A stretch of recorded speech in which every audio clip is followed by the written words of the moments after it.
ছাত্রছাত্রীরা, আজকে তোমাদের ক্লাস 9 এর একটা অঙ্ক আমি সলভ করাবো, উৎপাদক বিশ্লেষণ। বসে দেখি 8.1 এর 9 নম্বরের অঙ্কটা, একটা ইম্পর্টেন্ট অঙ্ক পরীক্ষা করার মতো। তাহলে দেখো আমরা কিভাবে সলভ করব। বসে দেখি 8.1 এর 9 নম্বর অঙ্কটা। কি আছে অঙ্কটা? 2x স্কয়ার2x cube minus x square plus 9x plus 5।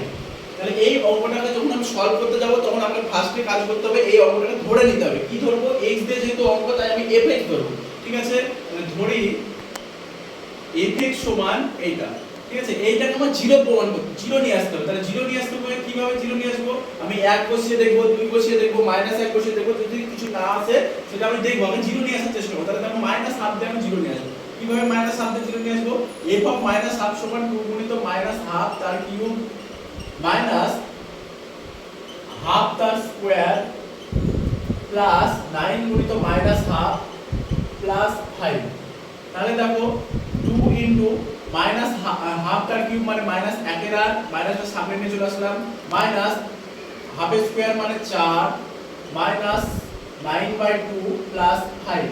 তাহলে এখানে 2 দিয়ে যদি কাটি 4 হচ্ছে। এবার লসাগু করো, 4 4 আর 2 এর লসাগু কত হচ্ছে? 4 হচ্ছে। ঠিক আছে, তাহলে -1 9 দুগুণ 18 প্লাস 20। তাহলে 20 থেকে 18 বাদ দিলে -2, -2 থেকে একটা বাদ প্লাস 2 থেকে -1, -1 মানে 0। এটা 0 চলে আসলো। তাহলে কিসের জন্য 0 আসলো? x সমান -1/2 0 আসলো। তাহলে এটা কি আসছে? 2x 1 সমান 0।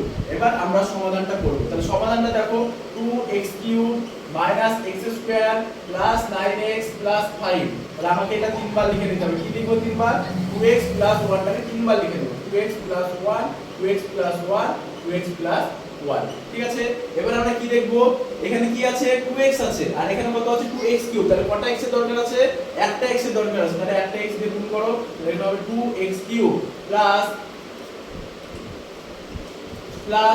x স্কয়ার, x স্কয়ার দিয়ে গুণ করলাম, তাহলে 2x³ x স্কয়ার।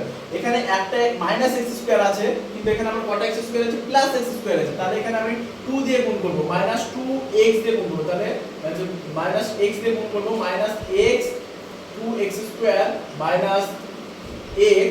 এখানে গুণ করব কত দিয়ে? লাস্টে 5 আছে, তাই 5 না থেকে আমরা 5 দিয়ে গুণ করব। তাহলে 5 × 10 5।